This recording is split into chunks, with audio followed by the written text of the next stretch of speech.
Eu não quero mais te ter, não. Por favor, saia daqui. Quem é JP e como você começou na música? Bom, JP, antes de tudo, é um pseudônimo, né? É um nome artístico. E ele surge no mesmo lugar que surge meu interesse pela música, no Santa Júlia, né, o colégio que eu estudei quase que minha vida toda, que inclusive a gente já teve lá, né, para gravar o clipe de Só Falam. E, bom, respondendo a pergunta, né, como é, quem sou eu, né? Cara, sou um menino da Itinga, né, morei quase que minha vida toda aqui. Sou nascido em Salvador, morei um tempo em Itapuã, mas me reconheço como intinguense, intingueiro, lauro-freitense. E o meu contato com a música, como eu falei, surgiu no Santa Júlia. Oitavo, nono ano ali eu participei da construção, da elaboração de uma peça que a gente ia apresentar para os pais e tudo mais. E eu fiquei encarregado de fazer um poema. Enfim, quebrei a cabeça pra conseguir fazer. E a partir disso eu não parei mais, tá? Tipo, escrevia muita poesia. Da poesia fui pra música, da música mais específico pro rap. E tô aí. Então, meu interesse pela música, claro que música está presente com a gente a vida toda, né, por conta dos nossos pais, dos ambientes que a gente está, mas meu interesse em fazer música surge a partir disso. E o nome JP também vem de lá, né, tipo os intersalas, né, os jogos estudantis entre as salas lá. A galera sempre colocava algum nome na camisa, algum apelido, e eu não tinha. Todo mundo sempre me chamou de João. E aí eu falei, pô, JP era o mais básico que dava pra fazer, né? Meu nome é João Pedro. Só que como era muito comum o J e o P, eu não queria só o J e o P. Aí eu escrevi o JP por extenso. E aí ficou. Então quando eu comecei a fazer rap, eu não queria também, né, esse nome João Pedro, só o João Macedo, enfim. E aí eu lembrei, né, pô, quando eu jogava bola eu usava o JP, vou usar o JP. E aí são duas coisas que eu gosto muito, né, o futebol e o rap. O que a música hoje significa pra você? Cara, a música é imensa. A música, antes de tudo, pra mim é liberdade. A música, ela mexe com um sentido nosso, né? Ela entra pelos ouvidos, mas nos reflete em todos os outros, porque eu sinto que a música me fortalece a fazer outras coisas, no físico mesmo. Então a música é muito importante para mim, para além da escrita e de ouvir música, é que traz esse sentimento de que eu posso fazer mais, eu posso ser mais, sabe? Então eu acho que pra mim a música é liberdade. Quem foram suas inspirações para iniciar a cantar? Bom, acho que a pessoa que merece mais destaque aqui é a minha mãe. Minha mãe é cantora, ela não escreve, não que eu saiba, mas ela canta e canta muito bem. Então, desde pequenininho tem até algumas fotos minhas assim, tipo, minha mãe é muito daquela de estar no karaokê e tal. E aí tem fotos dela no karaokê, eu com o microfone na mão, assim, bem criancinha mesmo. Então, acho que de uma forma inconsciente, a minha mãe é a pessoa que mais me influenciou a seguir esse caminho. Mas lógico, depois que eu comecei a escrever, surgiram outras pessoas que de alguma forma, mesmo sem eu conhecer, me incentivaram. E aí duas pessoas que eu acho que eu citaria seria o Fábio Braza e o Alan Dias Castro, mas não pela música, sim pela poesia. Eram duas pessoas que eu acompanhava muito, eles recitando poesias no Instagram, no Facebook, no YouTube. E aí meio que me inspiravam mesmo a escrever poesias também. E como eu falei, né, a minha chegada no rap foi através da poesia. Como é o processo de criação de música? Você geralmente para escrever ou escreve depois de um start? Bom, ele acontece de diversas formas. inclusive dessas duas formas que você falou, né? Parar para escrever ou com start. Hoje minha rotina tá muito mais corrida do que antes e eu só escrevo quando eu de fato paro. É até meio estranho, né? Tipo, tá mais corrida, mas eu paro para escrever. Vou explicar. Como é que acontecia muito antigamente? Eu tava em algum lugar, num ônibus, com pessoas, em algum evento, e vinha uma ideia, vinha um verso completo, alguma coisa assim. E aí eu anotava, né? Bloco de notas, WhatsApp, o que fosse, anotava. Ia anotando várias coisas. E aí quando eu tinha uma folga mesmo, tipo, um final de semana, eu sentava e tentava juntar aquelas coisas que foram anotadas, se dava para descartar alguma coisa, se fazia sentido de fato juntar elas, e aí escrevia a partir dessas coisas que eu anotava durante meu dia a dia. Hoje acaba que eu não lembro de anotar nada e também eu acabo não concebendo muitas ideias. Então geralmente eu paro para escrever hoje em dia. Tipo, tem alguma temática, eu vou lá, sento e começo a escrever quando eu tenho um tempo. Você já criou o álbum Fora do Padrão e a mixtape Utopia. Como é o processo de criação de um álbum? Bom, diferente da música em si, né, do single,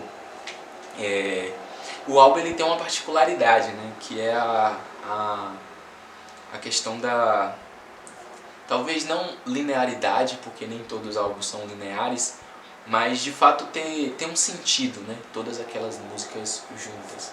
E aí eu posso falar em específico dos 3 projetos que eu tenho na rua, né, o Fora do Padrão, que é um álbum, a Minha Utopia, que é mixtape, e Arte Viva, que é um EP. Os 3 eles se dão de formas diferentes. O álbum Fora do Padrão, que é de 2019, a música Fora do Padrão, que é a última música do álbum, ela foi escrita como um single.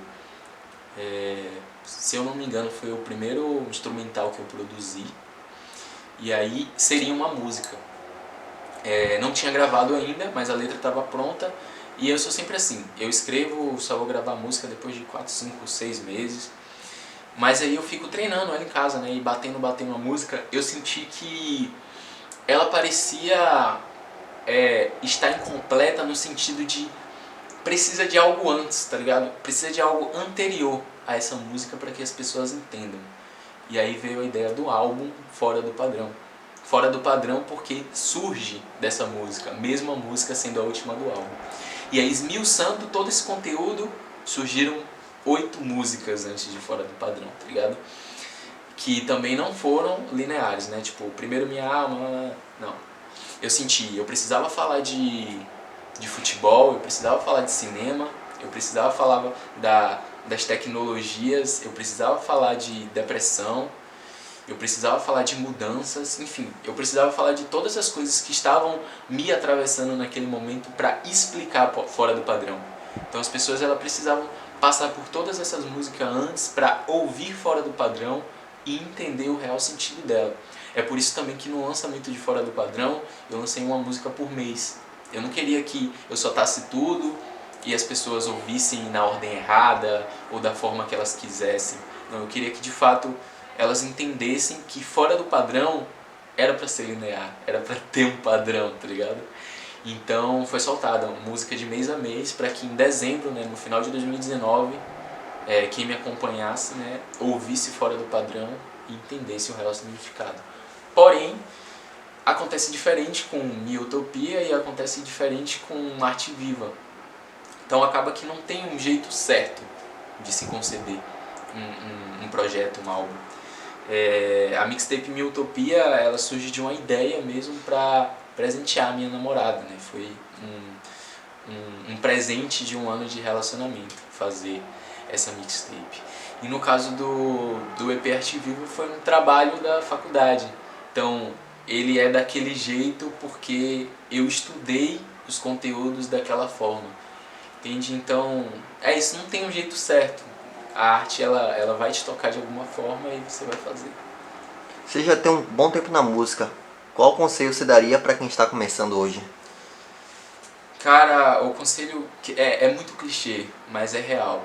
Se é o seu sonho, se é o seu objetivo, não desista. É difícil, tipo, eu realmente já tenho algum tempo na música, 6 anos, eu acho. E não creio ter conquistado muitas coisas, né? Esse ano de 2022, que eu fui ser contemplado em um edital, reconhecido em algum outro lugar aqui fora da Itinga que eu fui. Então é difícil, mano, tem muitos empecilhos aí que vão te colocar pra baixo, te fazer desistir. Mas se é o seu sonho, continue correndo atrás. Mesmo que em algum momento da sua vida você acabe deixando isso para segundo plano, não deixe ele morrer. E na verdade, não tem nem como. Se você nasceu para a arte ela sempre vai te buscar onde você estiver. Quais as maiores dificuldades de ser um músico independente? Cara, eu acho que é a questão das oportunidades mesmo. É clichê falar dos recursos financeiros, né? E, tipo, quando a gente fala independente, provavelmente a gente já vai estar associado a isso, né? Essa falta de recurso. Só que as oportunidades é complicado, principalmente pra gente daqui de fora do eixo.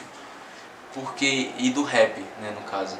A pergunta é de música independente em geral, mas eu vou falar do que eu tenho propriedade.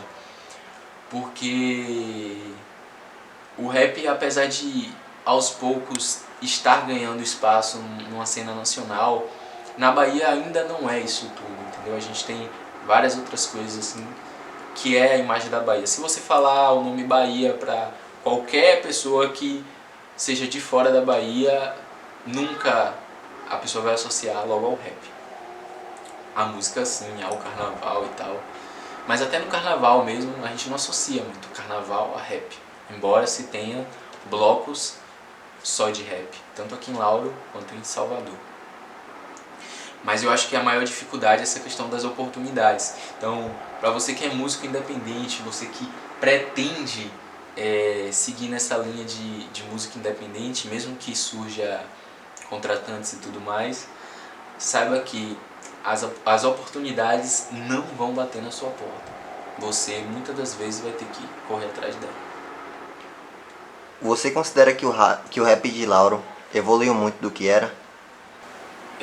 Acho que evolução não é a palavra correta, né? A gente teve mudanças sim, mas eu acredito que é muito de uma construção, né? Quem seríamos nós se antes não tivesse existido essas pessoas, né? Que pavimentaram. O próprio Fúria Consciente, o Zidane, o Caos, o Artigo Street, que de alguma forma fez eu estar aqui onde eu estou hoje, porque eu vi eles fazerem e pensei, eu também posso. Então assim, a mudança ela claramente existiu até pela evolução tecnológica de todas as outras coisas também, mas eu acredito que são formas diferentes de falar sobre o mesmo assunto. Sabe, se você ouvir as músicas, obviamente você vai sentir uma diferença na sonoridade, talvez no jeito de falar, mas muito pouco, porque a gente é do mesmo lugar. Mas a gente está comunicando a mesma coisa ali, sabe? Tá lutando pelos mesmos direitos, pelos mesmos ideais. Então a gente tem sim uma evolução estética, vamos se dizer, mas é muito mas a gente eu falo eu e todo mundo que faz rap hoje, é meio que o resultado dessa construção dessa galera que veio antes, sabe? Pra você, o que falta pro rap da Bahia virar? Aí eu vou copiar e colar a resposta de música independente, oportunidades também, porque existe já, né, algumas alternativas aqui dentro, alguns circuitos que muita gente já conhece, mas existem essas bolhas, sabe? Quem não tá nessas bolhas não tem essas oportunidades. E infelizmente é meio claro, mas eu não sei porque as pessoas não enxergam. Se essas pessoas que fazem rap hoje, que são daqui da Bahia, são famosos lá fora, não conseguiram levar a Bahia para esse lugar de destaque, é porque falta gente ainda, tá ligado? Falta alguma coisa. E aí essas grandes empresas, essas pessoas que têm o recurso, né, que têm o contato, elas precisam dar oportunidades para outras pessoas que podem de alguma forma alavancar esse nome ou ajudar, né? Não é menosprezando o trabalho de quem já está de alguma forma estabilizado. Tem todo o mérito, todo o crédito, mas a gente tem que falar que a Bahia, né, o rap na Bahia não melhorou por causa disso. Pense em uma política pública que poderia ajudar tanto o rap como a música independente na Bahia? Cara, eu penso em duas coisas assim. Óbvio que precisa ser bem mais elaborado do que eu vou falar. Não sou político, né? Meu trabalho aqui não é pensar essas alternativas. Embora, óbvio, como artista, acho que é meu dever sugerir algo, né, que de alguma forma mude esse cenário. Primeiro eu penso em editais com linguagens mais acessíveis pra gente. Por quê? A gente sempre vê os mesmos nomes, sabe? Em editais de música, de festival. Porque essa galera já sabe como fazer ou já sabe a pessoa certa para fazer para eles. E acaba não sendo acessível pra gente pegar um documento de 50 páginas, destrinchar ele certinho. Às vezes a gente acaba nem tendo tempo também, porque como o rap não é nosso principal meio de renda, a gente precisa dar atenção a outra coisa. E esses editais não são divulgados da maneira que deveria também, tá? Tipo, se a gente músico, a gente MC não tivesse nossos grupos que a gente conversa entre si também, provavelmente a maioria das pessoas não saberiam desses editais, porque eles não chegam até a gente de forma fácil. E quando chega, é difícil você destrinchar, tá ligado? Eu lembro de uma vez um professor sendo irônico, né, quando eu falei sobre isso, ele falou assim: pô, você não tá na faculdade, você não sabe ler, tá ligado? Mas a gente sabe, as oportunidades não são dadas de forma igual a todo mundo. Então acho que o primeiro ponto seria talvez ter editais específicos para esses nichos e uma linguagem mais acessível a todo mundo, tá ligado? A segunda coisa que eu consegui pensar assim seria circuitos, né? Festivais, né? Mas eu acho que a palavra certa seria circuitos. Como a gente falou no âmbito da Bahia, né? Circuitos em municípios, talvez não em todos, mas em municípios que congregassem, né, as adjacências, para músicos locais, tá ligado? Somente locais. Eu sei que trazer uma atração de fora, de alguma forma, gera renda, gera divulgação, gera público mesmo, mas a gente precisa dar essa oportunidade das pessoas que são músicos independentes e músicos locais subir ao palco, saber o que é fazer um show, porque é como tirar uma habilitação, sabe? Tipo, você não fica craque no volante só fazendo autoescola, fazendo a prova e passando e pegando sua habilitação. Você precisa da vivência da rua. E na música é a mesma coisa. Como é que eu vou vender um portfólio meu para um grande evento se eu nunca fiz um evento, tá ligado? Se eu só sei o que é cantar e fazer show daquilo que eu tenho na minha cabeça, eu nunca pisei num lugar. Então, ter circuitos com oficinas para esses artistas, tipo, sei lá, uma semana, de segunda a sexta, tem uma galera, produtor cultural, fazendo oficina com esses artistas e no sábado vai rolar um show. Mesmo que seja um pocket, que seja. Preparar esses artistas para o próprio mercado, tá ligado? E de alguma forma divulgar eles para a comunidade. Como você vê o rap daqui a alguns anos? Bom, o rap, na minha opinião, já dominou o mundo. A gente viu, né, há 1 ano, 2 anos, não sei, que o rap / trap foi o gênero musical mais ouvido nos Estados Unidos. E no Brasil, principalmente aí durante a pandemia, houve uma alavancada também extrema. A gente vê nas paradas musicais aí das principais plataformas digitais, o rap está sempre presente, né? Nas músicas pop de respeito, o rap está presente. Então acho que o rap, de forma geral, já dominou o mundo. E o Brasil, ele tá sempre presente ali. Então acho que o rap tá no caminho certo, num caminho que ele foi pensado ao ser criado, né, ao ser concebido lá atrás por África Bambata e toda essa galera.